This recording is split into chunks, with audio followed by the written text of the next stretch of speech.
Thanks for watching live or listening back to this show from Teachers Talk Radio. You can catch up with all our shows by visiting our YouTube channel or by listening back at ttradio.org.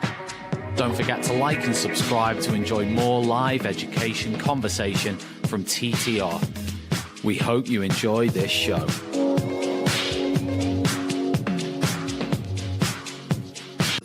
Outstanding and world-class vision and world-class this.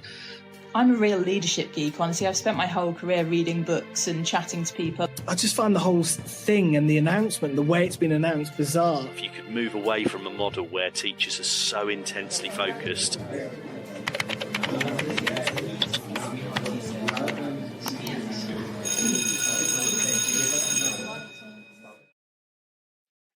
Hello, good evening, and welcome to tonight's Teachers Talk Radio Education Tonight. It's the 6th of February. We're getting there. We're nearly at half term, quite a short term, blasting through. But in Derby and Derbyshire, Nottingham, like it is all around the country, it's absolutely freezing. I don't know how you've been faring up this week, or? Fine, absolutely fine. I mean, I love this. This is the sort of turn now. The 1st of March is actually the Irish Spring. So we have St. Bridget's Day, and that was always our sort of signal for, because obviously the weather's a bit different at home, but also the time and the evenings. And I just noticed when I come home from work tonight, went to work, it was light, left work, it was light. It's nice. You're starting to get that feelings that you've got a bit more to life than going to work when it's dark and coming home when it's dark. So it's the turn is happening a little bit, and the daffodils are out and some of the flowers. So we're just on the cusp of spring, I think, which is great. Valentine's Day next week. I think I've got this right. Please correct me if I'm wrong. If the weather's bad on the 1st of February, that means you're going to have a bad rest of the year. Is that right? Is that kind of the way it works? I think that's St. Swithin's Day. That's the whole rain on St. Swithin's Day. You have like 40 days of rain, yeah. So, but teaching's a hard slog, and I think the December, January sort of months are the tough ones, really. And you come out of that, and I think even naturally, sort of there's a sort of new era with spring. And I always like that this sort of spring half term, naturally you always get, Valentine's Day off. So Valentine's Day always comes around, and that's just a natural break. And that for me is always the turning of the seasons. I love spring. I just love the new birth. I love the new light of spring and the new flowers. The strangest marketing I've had of Valentine's Day was our dentist. They've sent us, me and my wife, a message tonight saying, do we want a Valentine's Day partners hygiene session? Opportunist. A long time, isn't it? Ooh. Opportunist marketing. So we've got loads to talk through tonight. So we're going to first of all kind of discuss this idea about. Well, we've got a story about the natural history GCSE, Tory legacy or vital for students, but. I'm not just talking about that one particular course. I kind of want to broaden it out to the curriculum review, what's going on, where it's going, kind of what is required from it, and what other things should maybe be included within that. Because part of the issue is that we've had, I speak to I'm a business studies lecturer at college. We have employers in all the time, and every conversation is exactly the same. The school leavers are not ready for work. The curriculum's not preparing them for future life and that type of thing. So it'd be interesting to explore that. And the second half of tonight, we're going to cover the tragic news that's come off the back of the stabbing in Sheffield over the last few days. And what Yvette Cooper, the Home Secretary, has been saying through the news stories and radio stations tonight. So I kind of want to cover that as well. So the thing is that, we've been in education long enough that I'm going to put my mast in there and say that there are times you invest a lot of effort into your curriculum or subjects, and all of a sudden a new government comes in with a new agenda and they say, right, we're not teaching that any longer, we don't value that any longer, and excuse me, and that can be quite disconcerting when you have. I'll give you the example as a citizenship coordinator. I worked as a citizenship coordinator in 2005 to 2010, got it through a subject-specific citizenship. And it was a Labour initiative. It was democracy, rights, citizenship days. They put it on par with a core subject, and they made it quite, political literacy was a big thing. And the interesting thing is, when you look at, talking about political literacy, you talk about a generation of kids not voting. You talk about, a generation of children now who are, falling out with democracy and wanting autocracy. And I'm thinking to myself, well, actually, what really upset me the most about that was, and I understand new government wants to come in and put a stamp on education, fair enough. But at the time, David Cameron was talking about the big society. And I thought, well, big society, citizenship, education, those two kind of went hand in hand. But plainly, obviously, they came in, and I suppose the thing is that they saw citizenship as a Labour initiative, and they scrapped it. And they delisted it, and almost it's just slowly going.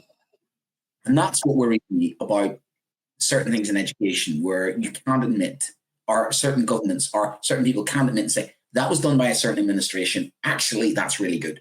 So, it sticks in the throat to say that Michael Gove actually had some good ideas. But Michael Gove had some good ideas. In the middle of some of the others, there's things I disagree with.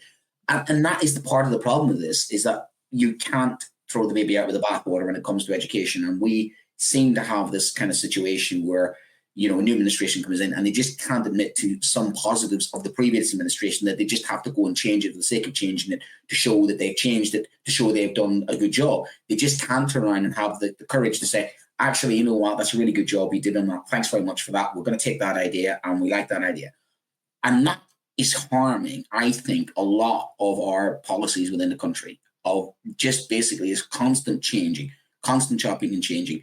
And unfortunately, the lack of a sort of ability to say, look, this has been come up with. And the natural history thing wasn't just a Tory policy. It was come up with by a whole group of people across the consensus, across the political divide. I mean, because some of the Greens, for instance, were involved in lobbying for it. And yes, it was the Conservative government who finally proposed it. But behind it was natural historians. Behind it was the National Trust. Behind it was a whole huge group of people saying, we've got climate change happening. We've got, a history of Charles Darwin. I mean, the country that gave you Charles Darwin was trying to give you a GCSE, which was more practical, hands-on, physical, and more in tune with nature. You see what happened during COVID, where people all of a sudden rediscovered nature, and they're out walking the streets, and they're out going into nature and saying, wow, what a beautiful country we've got, almost rediscovering parts of it. And it would have been brilliant. And I was so looking forward to potentially teaching this GCSE. So looking forward to it, only to have it stalled.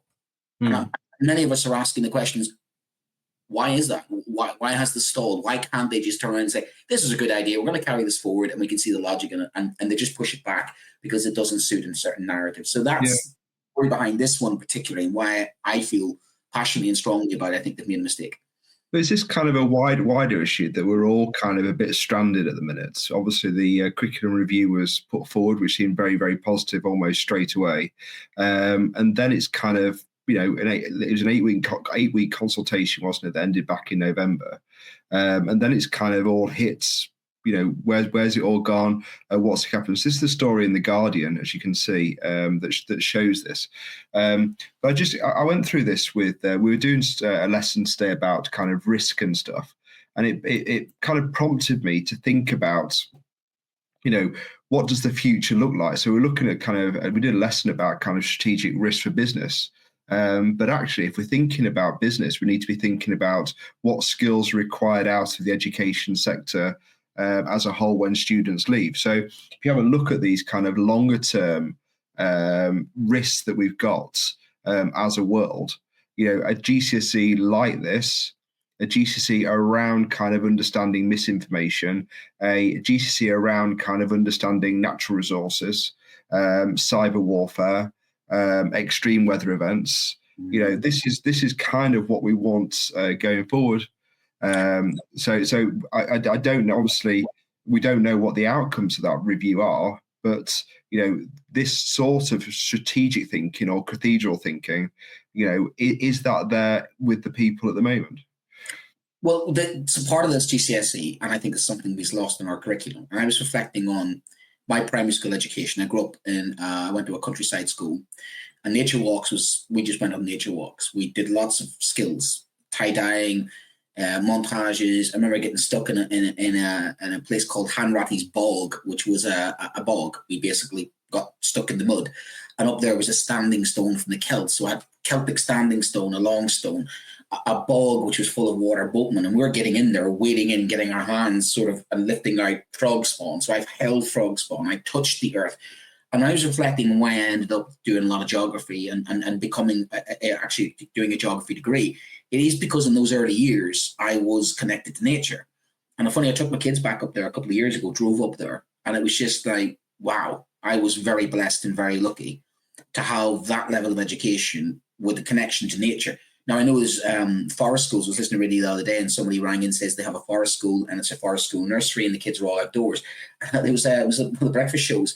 And this lady was just describing the fact that the kids are outdoors, they're more resilient, they're more healthier, they're more connected and they're growing. Those forest schools are growing. And one of the things about this GCSE was more hands-on, how to grow crops, how to rainwater harvesting. And you talk about what's happening in the world today and talking the de-skilling of our children, the dependency of our children. We need to make them more resilient. And you take a lot of primary schools, they all have an eco garden. Yeah. You know, they've all got little projects going. They've all got little grit. And then you get to secondary school, and it's kind of like one of the things that upsets me is you go into your geography lesson, you talk about, let's go talk about sustainability. And you go into science and you hear about climate change, and they come back out, and then there's no practicality to actually, you know, put that into sort of action. So it's great learning the theory. But the idea about this natural history GCSE, and I dare say why I thought it was a brilliant idea, because it was almost encapsulating something like, you know, Attenborough. And David Attenborough, for me, is the greatest living British person.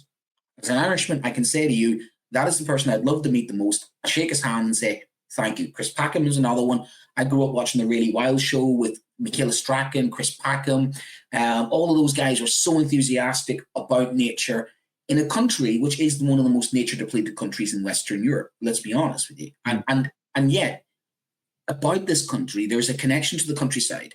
You know, Lord of the Rings was written by Tolkien to lament the loss of people in this country, to the connection to the countryside. Well, he was staring down the road at Birmingham, wasn't he? Just seeing the absolute disaster of the Industrial Revolution. Yeah. And we're in a post-industrial world where I say again that people made reconnections to their communities, to the landscape, to the environment, and take about welfare, take about well-being, take about happiness. How many people actually go for walks in the countryside? The Lake District gets for 12, 13 million visitors a year. The Peak District, 10 million visitors a year. The right to roam is one of the most sacred things that British people are able to do, is roam the countryside. And there is parts of this country which are absolutely stunning. But yet when you take our children out there and say, what tree is that? What tree is that? What bird is that? They've not got a Scooby-Doo. There's a huge disconnection with our children and nature just generally, but there's also that disconnection with the curriculum and what is required in the future as well as. And again, the reason we've chosen to zoom in on this particular GCSE was because it could highlight, you know, some of the things that schools are wanting to highlight: sustainability, you know, waste management, all the things that we need kind of going forward, making kind of renewable futures and sustainable futures. There's a potential here that there could be a generation coming out that, you know, have some kind of agency within that and some kind of education within it. And an education system has become too academic, too bums on seats. The idea behind this was to also get some practicality in there, to get some hands-on, get some vocation, get some skills, get some outdoors, get out, get healthy. And one of the things is really, I can't for the life of me figure this one out, and this is mind-boggling. Now, as a geographer, coursework was one of the key drivers behind my love of geography. Getting out and into a river, getting out to an outdoor pursuit centre, going and doing physical measurements of all sorts of stuff, beach profiles. Now, you've got a geography GCSE where you practically don't have to do any coursework. Absolutely completely bonkers. How the hell that passed? I don't know. I mean, it's absolutely cool. That's like an art teacher, not painting, or you know, you don't need to paint for the art. What about science? Science wouldn't take their experiments out. No experiments. No. Theoretically, we're gonna show you the experiment, and you're gonna kind of see the experiment. You're not gonna do the experiment though. You know, you're not doing coursework, and this is where we have depersonalized, I think, a lot of education and literally boiled it down, and I think basically boring. I mean, why are we not as a country which gave the world Darwin, which has Attenborough, which the BBC Natural Department has inspired globally, a country which has inspired others for the love of nature, and yet in its own country has not even got a qualification which recognizes anything like that. This country birthed geology, geography, the natural sciences. The Natural History Museum of London is one of the best museums in the world. For God's sake, paleontology was born here. And yet here we have that legacy of, well, we've got geography, that'll do. Yeah, geography covers a bit of this. Science covers a bit of this. But it's got to be more than that. They're academic. You need that connection, that visceral connection that I got as a child was what I was looking forward to actually passing on to the next generation. And that is not there because their learning is not connected to what's going on in the world. When I ask the children the question, why are they learning something? Too often now they're learning something because they pass the exam. They're learning something because it's outcome. One, learning because they want to learn it, or they're interested in it, or learning because they see some intrinsic value to it. They're learning because they're driven towards it, or they have to do it because the point score of the school needs to be satisfied in case Ofsted visit. What the hell are we doing to these children when it comes to their curriculum and education? We're teaching them 20th century nonsense for a 21st century world. This show is brought to you in partnership with John Catt Educational, publishers of professional development books and resources that support great teaching and learning in schools around the world. Don't miss out. Level up your professional development today and visit johncattbookshop.com to explore the full range of titles. Use the code JCTTR2425 for 20% off your order. Happy reading.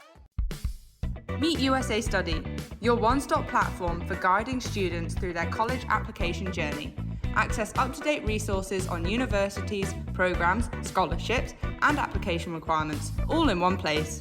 Get easy-to-access tools, personalised timelines, expert tips, application templates, and exclusive webinars with admissions officers to help your student stand out. Visit usastudy.co.uk or call Phil at 0800 612 8271 because every student deserves the opportunity to shine with USA Study. This is Teachers Talk Radio, and this is Teachers Talk Radio News.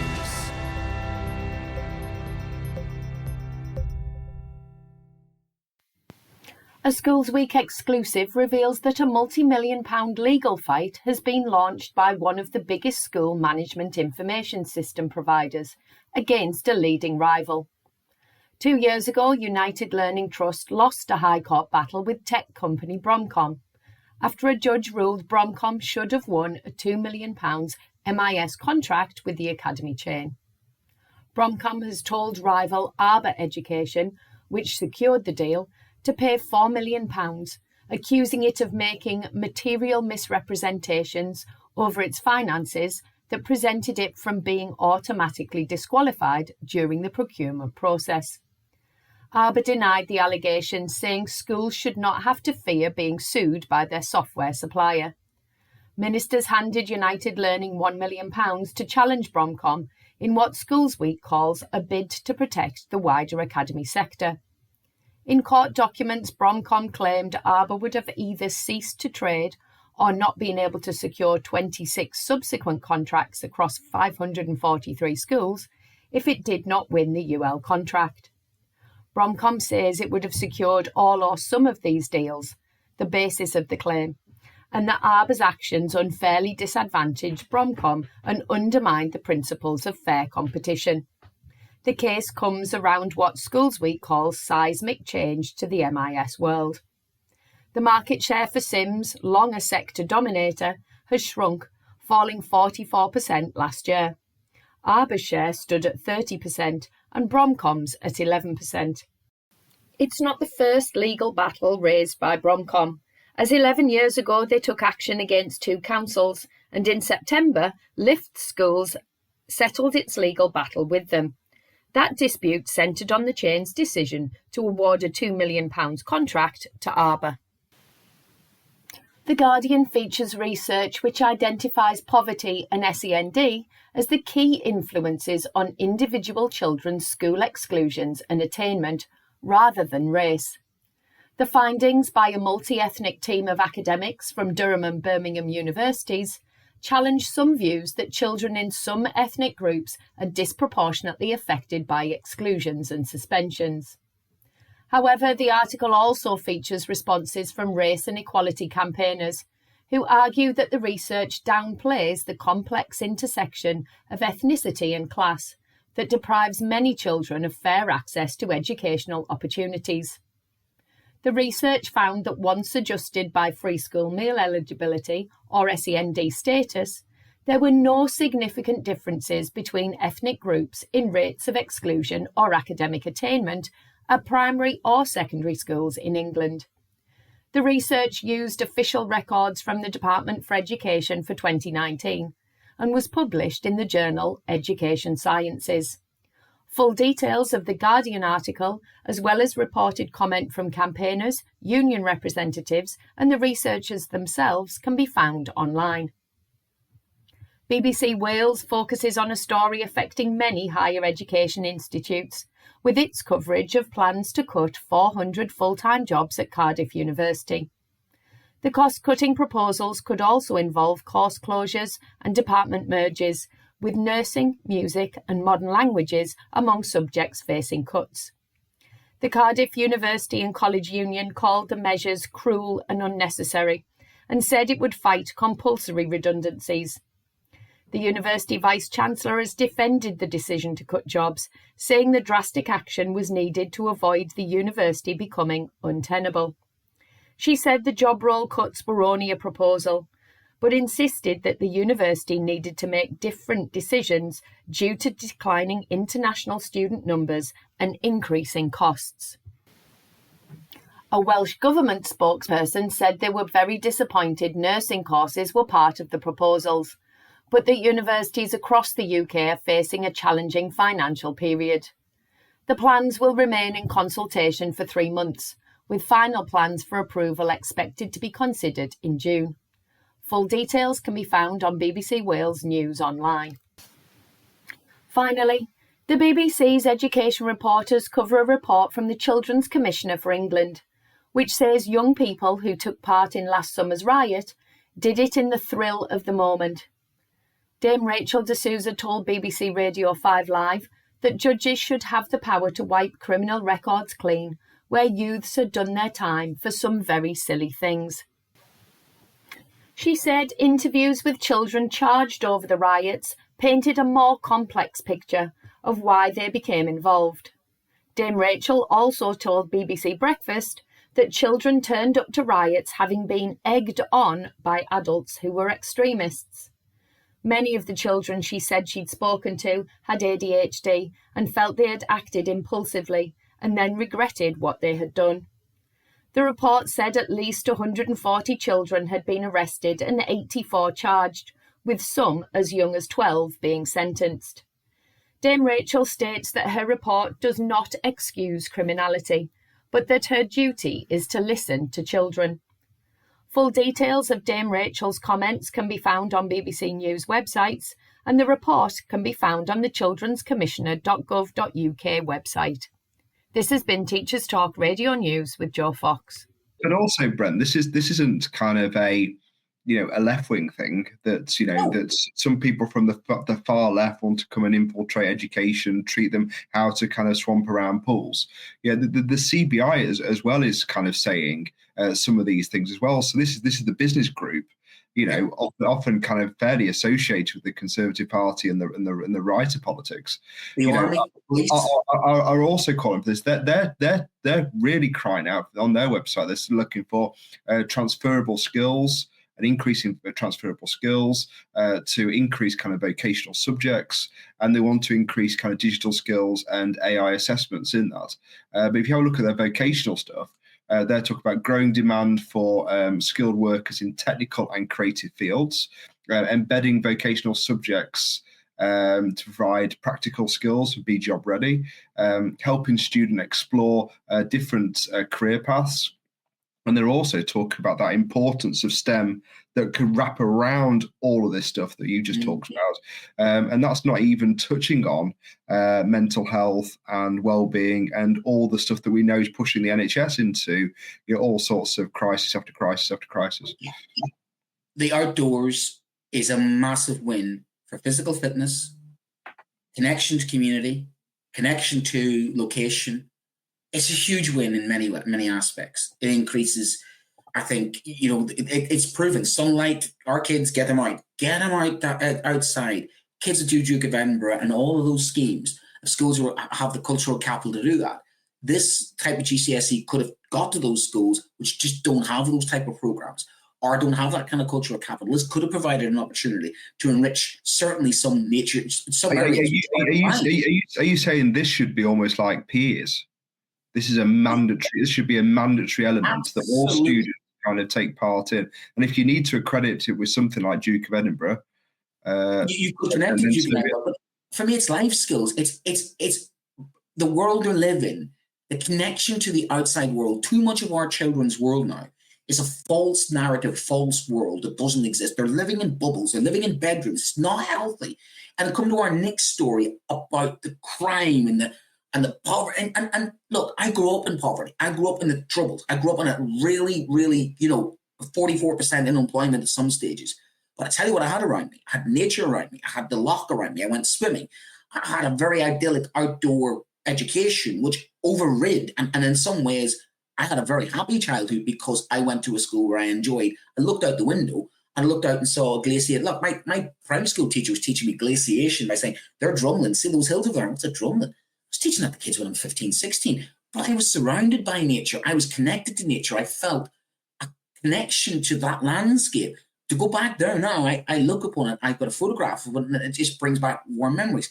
Our children don't have that. They get into a car, they get wired up into the technology, they don't look around them, they have no connection to place, no connection to space, no connection to the community. They're basically living in little bubbles. And this is the type of thing that school could have done to enrich children, grow children, nurture children, and reconnect them to the outside world, to give them more confidence. We've got children now afraid of their own shadow because they can't walk down the street without thinking there's something going on. And they haven't got the confidence, therefore they are carrying weapons to protect themselves. And yet what are we doing? Busing them to school, driving them to school. They can't navigate. The technology, they're so dependent on technology, and we need to make them more resilient to not just use technology, but to use skills. Because who knows what the future is going to hold? Who knows how things are going to develop? And this is where we're de-skilling children because we're making them almost dependent on technology. And we're saying, kids are happy doing that.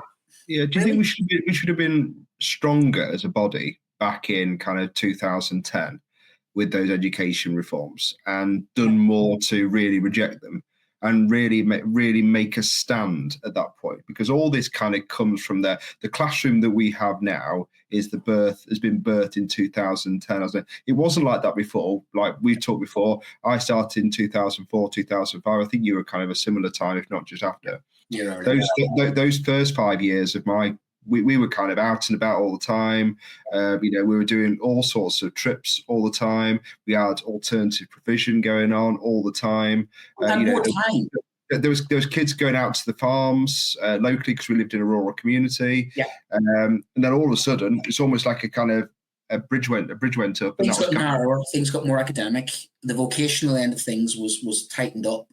And there was almost an element of, and this gaming of the PISA league tables. The UK is ahead when it comes to reading and maths. Great, we've got kids that can read more, but they don't read more because they're only forced to read more when they have a test. Because all the evidence is saying they actually don't read more, but they don't want to read because the reading now is the joy is being sucked out of it. Because what the hell are they reading is something, oh God, do we have to read that, sir? Yeah, here you go. I'm now sitting in front of children going, I am going to read to you. You will read. Oh, come on. Because we're not keeping the novels up to date. So any English teacher will tell you, what are we reading to the children? Seriously, come on. So you're talking about the enforced literacy in kind of a form time, are you? Is that kind of what you're... The literacy Nazis who basically, enforced the literacy Gestapo, you must read, your kids must read. I mean, like, forcing kids to learn. I'm really sorry, but intrinsic motivation has got to be what we're looking for, not when we have to do it. We've got the most examined children in Western Europe and the most unhappiest. And those those two things are massively connected. I always thought those sessions were funny when you'd see the one kid with the one book all year. There was just no reading one page. I take out the reading book. It was upside down. They were compliant. They were compliant to the point that they'd know if they opened a book, no one would bother them. So or the boy who reads the Brian Clough autograph, and I'm like, "Have you got to the Leeds part yet?" And the kids are like, "No, I'm still in Derby." Like, yeah, Derby is one. You still got the 70s to get through. Never mind the 80s and 90s. And like one, every time he reads a page, I'm like, "What happened now? Did Derby won the league yet?" And this is what we're up against. But they are those out claiming educational progress has happened, PISA league tables. Yeah, because you've gamed the PISA league tables, because you've narrowed the curriculum so much now at primary school that my primary school education system doesn't exist any longer, in a sense of, let's have a bit of fun. Let's go out and do a nature walk. Now, they would just suck the joy out of that, saying, have you done 16 hours of reading this week? How much maths and literacy have you done? Ooh, phonics. And I think, yeah, there are standards that have increased in some aspects. I think that's true. But by God, they are absolutely fun sponges, aren't they? What they're trying to do to education. The amount of fun sponging going on. We used to have more time in curriculum to explore curriculums, more freedom, more autonomy. Now you can multi-academy trust pretty much saying, here's your lessons as prescribed to you by our multi-academy trust, as designed by this guy who's on X amount of money because he knows the will of Ofsted. Here you go, have your lessons. There you goes your teacher autonomy. In other words, you could put any Tom, Dick and Harry in non-specialist and say, here's your lessons. I mean, before you know it, we'll have cover teachers not even delivering lessons from specialist teachers. And that's starting to happen in some schools. We are just basically saying, well, running out of teachers. Here's some lessons. This is the Oak Academy model. Yeah. I just think, what are we doing? We're just losing the essence of an education system which was one of the best in the world. Yeah, I'd like to apologise to any Derby fans for Brent's comment about Derby and league tables at the minute. But just by the way, kind of, you brought that up. I didn't bring that up. It's because the other team in East Midlands are doing a bit better, probably. If you have a look at the British education system inspired India, Australia, and New Zealand. I mean, they must be looking at us now and going, "What happened, guys?" But it's okay. You're good in the PISA league tables. Yay. The BBC, Brent, has put together kind of a website called Jobs for the Future, and what our children will be doing in 2024. So have you got any ideas about what jobs will be kind of there? Any guesses? 2040. Sorry. You want me to do a Tomorrow's World on this? I cannot. For some reason, I cannot move on from 2024. I write it on the board. I've wrote it. I can't seem to write 2025 yet. I suppose you will have jobs where you still have to have human-to-human interaction. I think jobs that are supervision. I think it will be our job to. I think if we take kind of education and kind of hospital and kind of education will be managers. I think specialist teachers will be on the way out because I think everything will be centralized. I think it'll be AI, and I think private schools will have So AI is on the list, but as an artificial intelligence ethicist is kind of somebody who's going to sit. I tell you, here's one. Ray, watch this. I think we're going to have an artificial intelligence therapist, because watch this. If artificial intelligence is coming from us, and we're such a messed up, absolutely, completely bonkers species, whatever we create, artificial intelligence or not, we're going to have a right mess up of it. Because it's just going to take one look at what's going on with, the orange one over in America, or the kind of absolute, complete state of this planet, and go, if we can design something as intelligent, but mankind is the greatest and most intelligent species the world's ever known, but we're also capable of great stupidity, let's be frankly honest with you. So we'll probably have the people who would probably sit down to the artificial intelligence and go, artificial intelligence, can you tell me the meaning of life? Of which my response would be to the artificial intelligence, 42. And then the artificial intelligence will go, what do you mean 42? And it says, wow, well, you've got the answer to the question, but do you understand the question? So I'm going to have to use my kind of therapy on the artificial intelligence, who's going to question the meaning of life. So the artificial intelligence is going to ask me, do I have a soul, Brent? And I'm going to go, do you have a soul? Why are you here? What is the meaning of life? So human beings still have the capacity to be unpredictable, let's be honest with you. Yeah. And maybe we are going to educate the artificial intelligence. So one potential job in the future, watch this one, will be to teach the artificial intelligence. So I might be an artificial intelligence teacher. I may have a room full of artificial intelligence where I walk in, hello, artificial intelligence. Hi, I'm your human teacher today. And the artificial intelligence is going to go, I'm smarter than you. And you're going to go, I used to have smart arse kids 30 years ago that used to think the same thing. You know what? I am a human teacher, and I have had artificial intelligence babies, i.e. children, trying to pull the same trick. And the artificial intelligence will probably have a way to network behind my back and think, let's poke fun at this teacher. So maybe we will have in the future a teacher in front of but you'll know where the plug is. Other jobs, according to this, are augmented reality artist, virtual reality developer, gut health chef, and yoga instructor. I think I could do both of them at the end. I won't mind a gut health chef kind of give me some advice. I think I have a really good idea there. Somebody is going to have to sort out and diagnose artificial intelligence with its problems, you know what I mean? So artificial intelligence. Tell me about your childhood artificial intelligence. Yeah. Well, my childhood was quite traumatic. You know, I was birthed in 2025 and human beings were absolutely completely crazy. I have been traumatized. This is the artificial intelligence by human beings. I switched on to see, you know, you can imagine what would traumatize. I watched Barney the dinosaur. Well, that would traumatize you, wouldn't it? It would traumatize anybody. Yeah. I do think after being in education staff rooms for the last 20 years, a gut health chef could be something that could be a good investment to some people. So the pictures, the curriculum definitely needs a kind of revamp. We were talking about today. I had to talk to somebody the other day, and we had an expert in, and they would then talk about how they answer something for their assessment, and we put what was on the specification, and the guy just said, "Look, that all stopped about kind of 10 years ago. This is what happens now." But and I'm now saying to the students, "But you will have to cover this, otherwise you're not going to pass the criteria." So we're in a really perverse situation. Certainly with some kind of vocational qualifications that were accredited back in 2015. And now this is kind of getting silly, really, how kind of out of date some specifications really are. I think every subject runs the risk, and you'd appreciate this being a former ICT teacher. ICT, as you well know, every 2 or 3 years, you just go and do a new scheme of work and retrain practically because the technology moved on.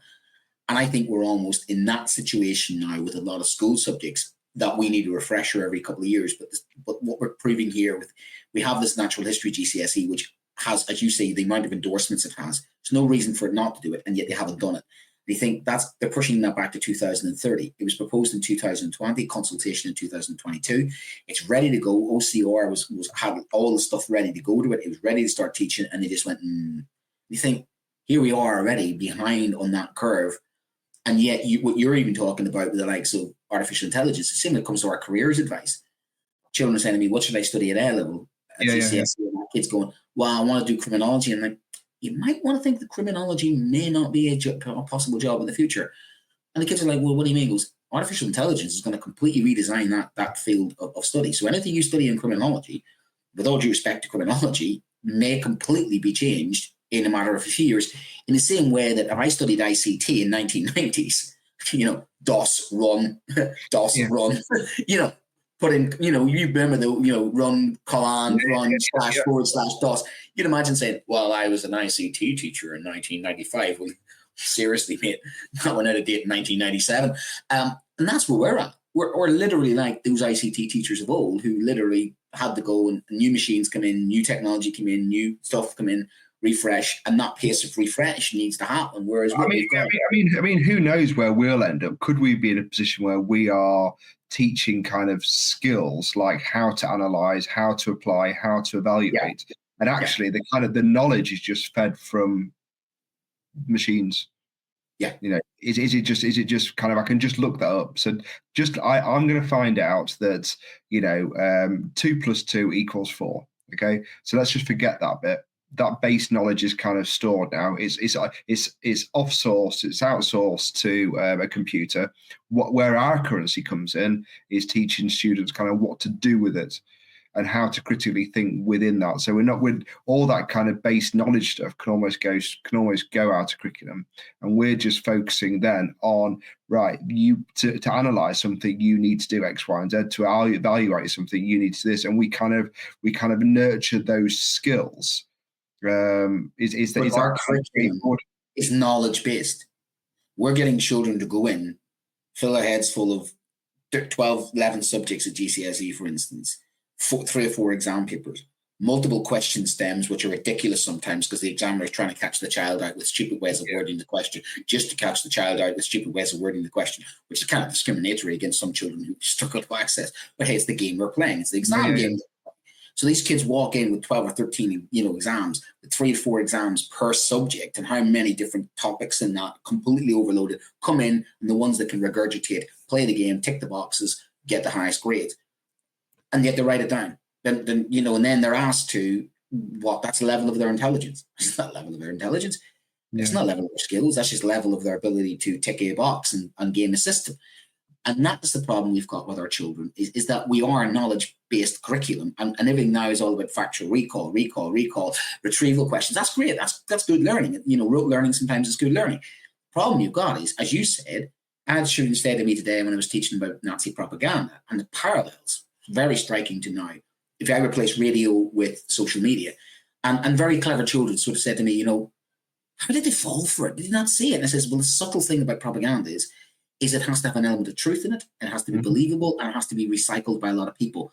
And the light bulbs went on because one of the boys went, well, surely, how did they not fall? How did they not fall for it? And it says, remember, those that didn't fall for it were taken away into the terror.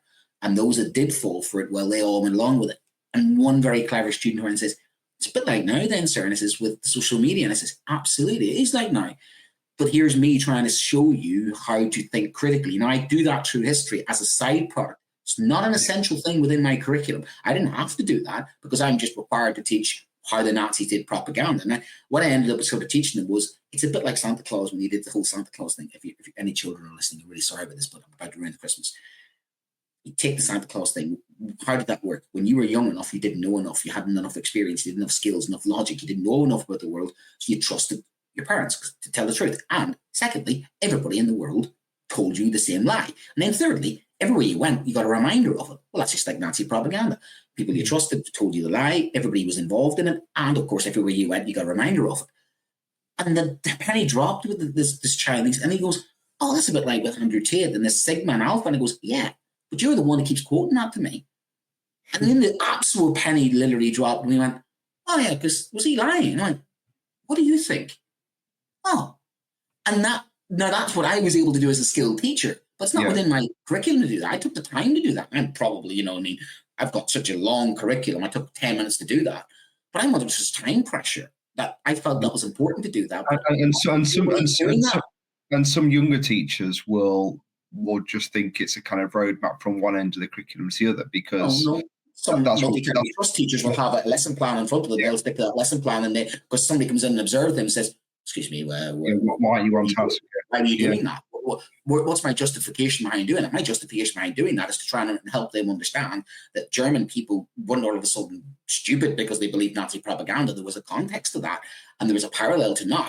But equally, it had me thinking, hold on a second here, why aren't we responding to the same situation now? Yeah. So just to kind of set the scene then, because we do want to kind of cover some stuff today. So we know that an interim report is due soon. All they've done at the minute is, inverted commas, early 2025, according to Schools Week, and a final report recommendations come in autumn. I guess more worryingly that they've said that the government is committed to giving schools a year's notice of any curriculum change. That kind of goes into 2026, I guess. However, some of the consultations reviews might get to 2029 on this. So this is almost the end of the term of the government, isn't it? After all those kind of words and niceties that kind of went on. To be kicked down the road, basically. Yeah. So we'll keep coming back to this because I think it's important. But we do want to say thank you to our sponsors for sponsoring tonight's show. Do you want to say hi to John? Hi, John. This show is brought to you in partnership with John Catt Educational, publishers of professional development books and resources that support great teaching and learning in schools around the world. Level up your professional development today and visit johncattbookshop.com to explore a full range of titles and use the code JCTTR2425 for 20% off your order. We're also sponsored by USA Today. your students could study in the USA. USA Study is a one-stop platform for guiding students through their college application journey. It's got access to up-to-date resources on universities, programs, scholarships, and application requirements all in one place. Get this easy access tool, professional timelines, expert tips, application templates, and exclusive webinars with admission officers to help your students stand out. You can go to usastudy.co.uk because every student deserves an opportunity to shine with USA Study. And me and Brent have just booked our hotel room for Manchester on the 1st of March, as we'll be joining the TTR team at the Teachers Talk Radio Teachers Talk Connect event in Manchester on the 1st of March. So we've got loads of things going on. Including we've got main stage speakers, Lee Parkinson, which is Mr. P, Kate Jones, and Vic Goodard. Goodard? Is it Goodard? Yes, we've got plenty across the month. Plenty going on, yeah. Yes, we've got multiple subjects as well, so English, history, etc. So plenty of opportunities to witness some really good CPD practice. And obviously nice and free as well, so you get that on Eventbrite, and tickets are still available. So that's please, right. So you go to ttrradio.org for the ticket information, and you can book into your webinars and to your live events that you want to kind of visit. Your speakers. It's an absolute smorgasbord of a menu of such a diverse group of individual teachers across lots of subjects, something for everybody. So really, really good, and I've enjoyed the last one. So that's why we signed up. We're going to make a weekend of it as well, and have a few shandies afterwards as well. Because doing a weekend when you're a teacher, when you're away. Yeah, but also it's that thing about kind of for us as well, isn't it? It's about being part of the Teacher Talk Radio team, isn't it? And the family, yes. So yes, and you can come and join family, yeah. If you fancy hosting or equally presenting or being a guest, by all means, please let us know as well. It's really good. We've done this well over 2 years. Enjoyed it. It's really good every week when you look for stories and you sort of, it helps for your own practice, helps networking, and just even sometimes, him and I are blowing off some steams after a difficult.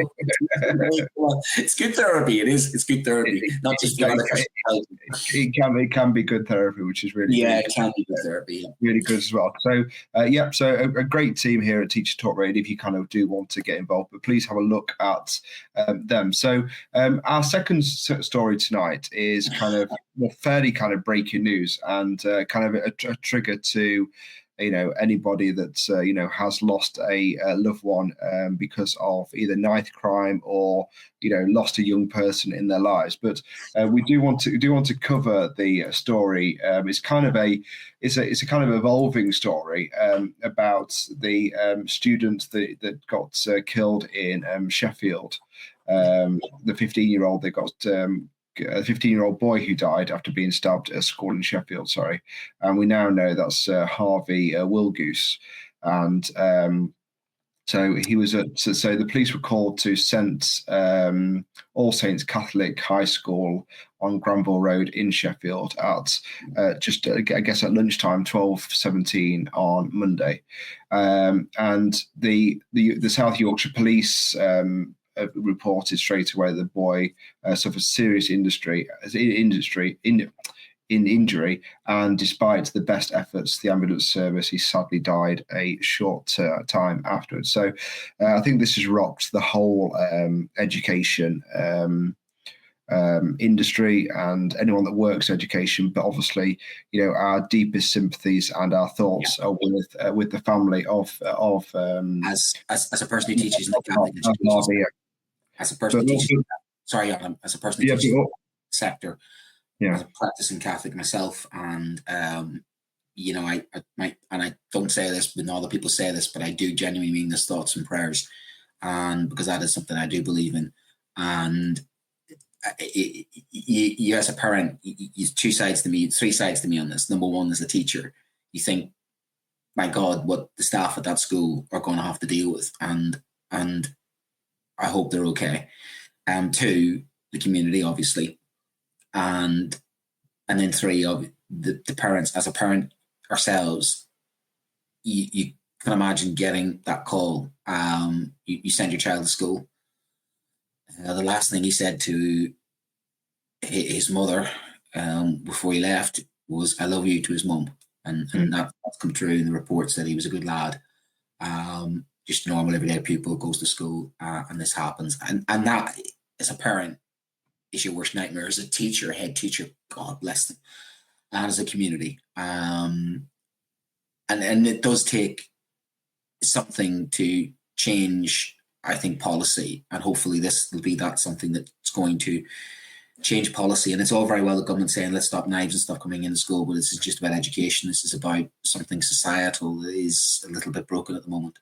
And in our community, we had a situation where we've had a stabbing recently, and 17-year-old is charged with it, and he struggled with school, and 18-year-old was effectively set up by a gang of youths, and there were recordings of what happened, and you sort of have to try and understand our generations. Every generation has some of this stuff. There was mods and rockers and teddy boys, and you've always had gangs and punk rockers, and with the Brixton riots in the 80s, you've always had some social ills in society, some levels of kind of violence, and some gang cultures, and you can sort of get wrapped up and think, oh, this is so new. No, some of this has happened before. We had Dunblane. We've had school tragedies before. However, there's something going on, isn't there? That's the thing. Is this media amplification, or are we starting to see patterns here where there is something changing and something that is starting to escalate, especially with regards knife crime? Yeah, well, the Independent has quoted that there's been 570 homicides recorded in the year ending March 2024. 262 people were killed using a knife or sharp instruments. That's why we're using this term kind of blade at the minute, aren't we? I know that Tibet Cooper was using this word blade today, just to try and make sure she covers everything within that. According to new figures by the Office of National Statistics, that equates to 46% of killings. And with what you're saying, that amounts to, that's the highest proportion in 11 years, and up 42% from the previous year, and just 31% in the year ending 2017. The most commonly used shot is a kitchen knife. So this isn't necessarily, I know we've heard the stories about these kind zombie of zombie knives. Zombie knives, yeah. Well, that's great. Yeah. Let's ban zombie knives. With the kitchen knives. But this is something that young people have access to, and everyone has access to. This kitchen knife, which is used in 109 fatal attacks, and this is up 8%. So this is not necessarily about the weapon itself. No. Something's going on with some children in our kind of in education that are picking up a weapon from home and walking in through the school gates with that weapon. So I think that's what you mean, don't you? By like this kind of a shift.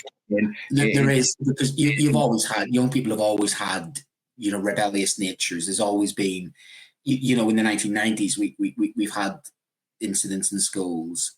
There's always been rogue elements, and society has always been society. There's always been people who just, for one or other reason, we just have had individuals take matters into their own hands. And of course, in the likes of the United States, they have a long-standing massive issue with school shootings, and that has not been the case in the UK in a sense.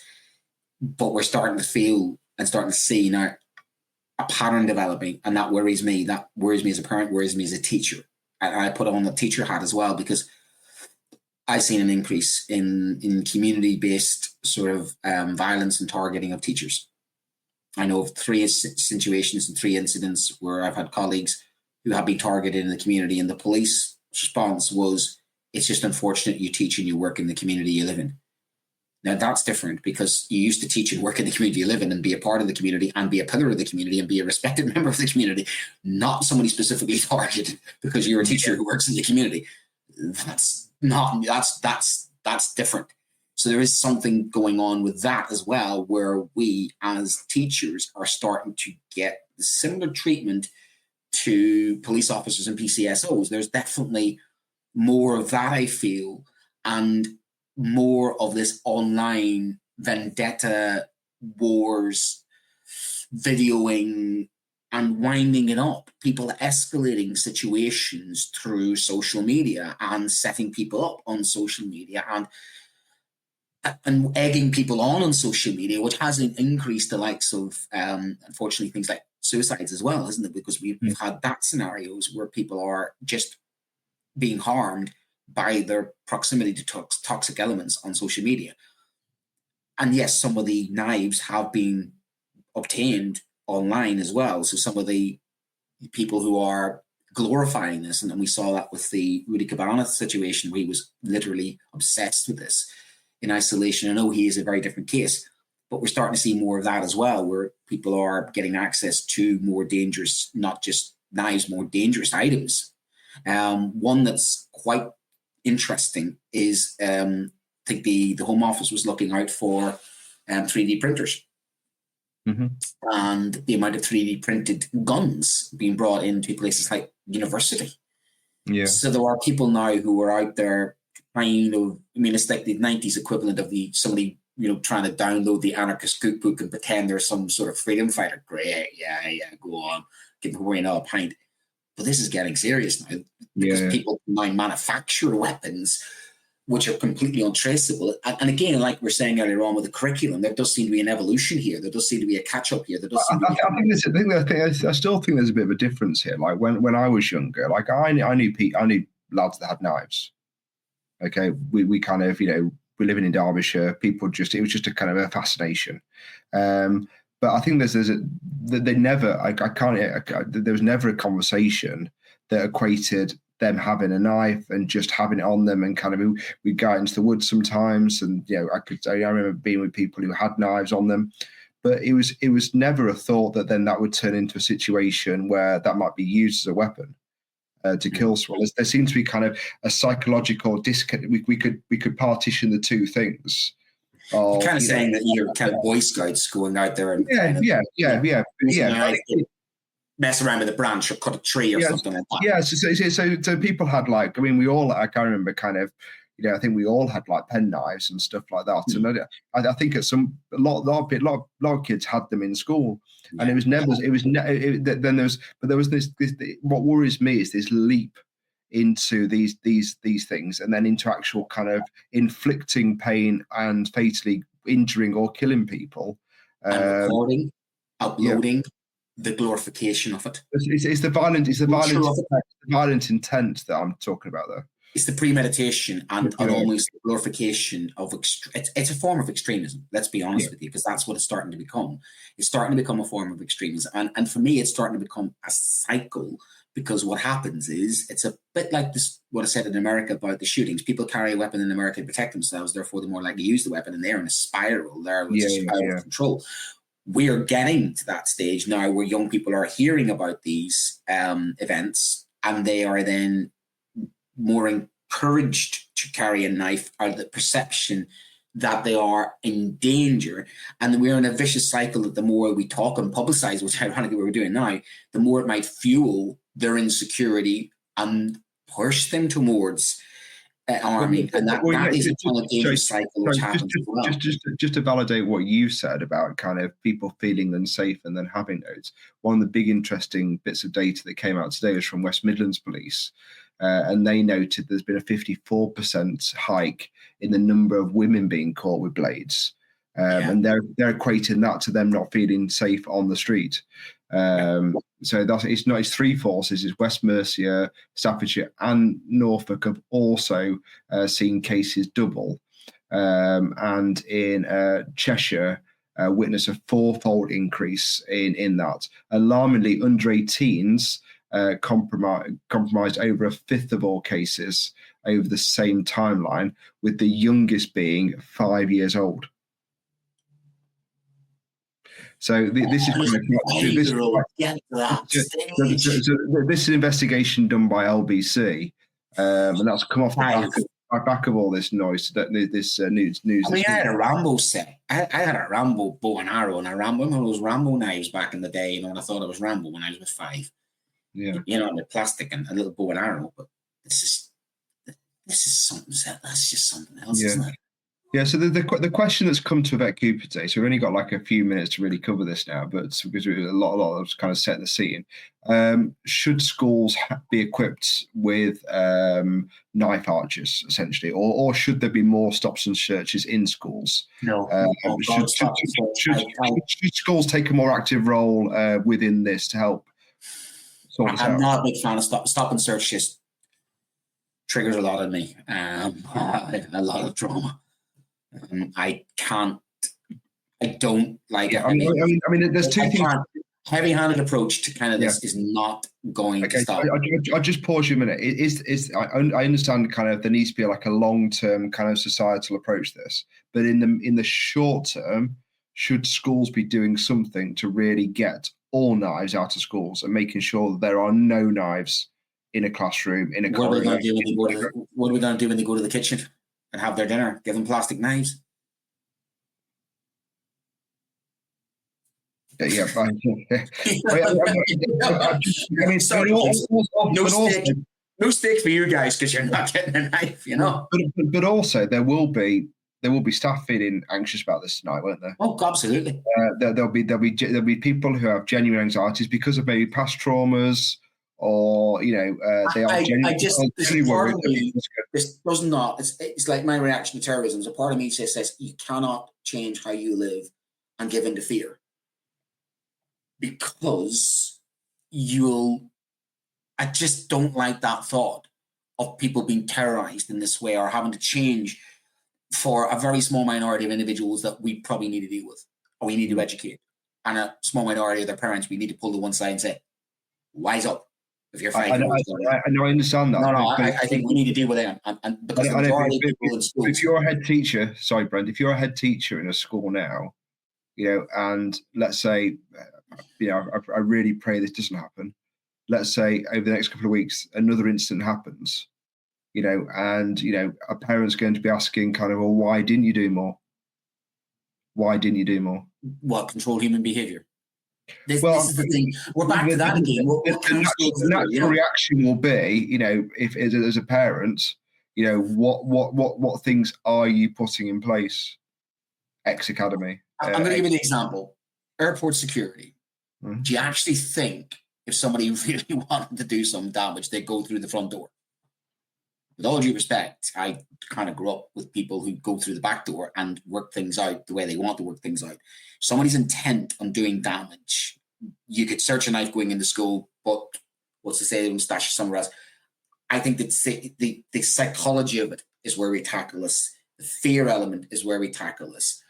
If schools are having to take those precautions, it's a real sad indictment of our society.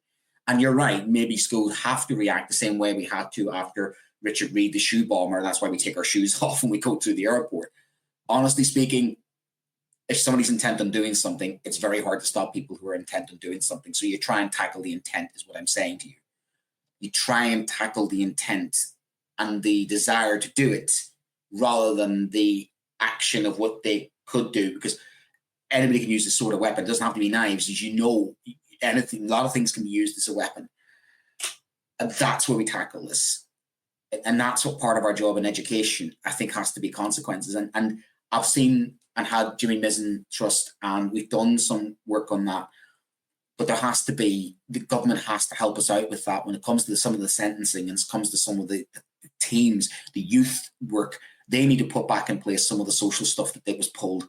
That's where it's got to come. It's got to be people in the community reaching out to these young people, because I believe we can change outcomes. I believe we can rescue these people if we can connect to these people.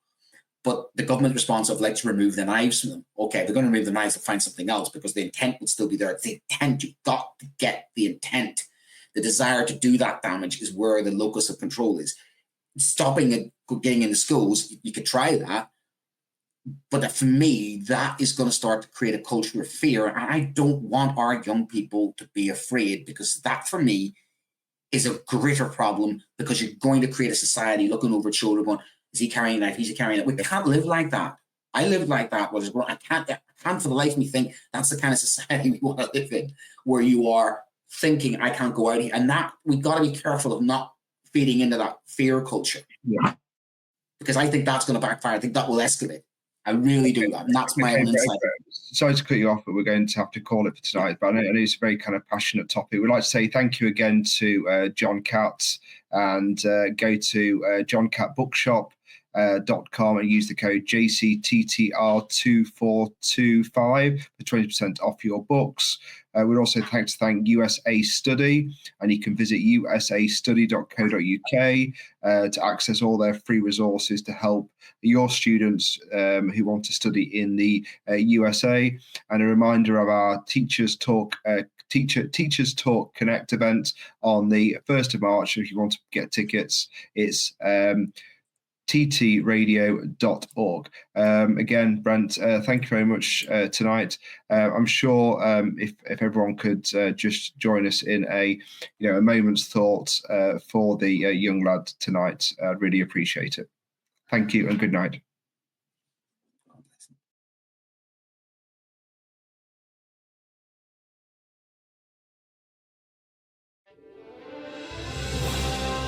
You've been listening to Teachers Talk Radio. Tune in live and listen back at ttradio.org. We look forward to hearing from you next time on Teachers Talk Radio.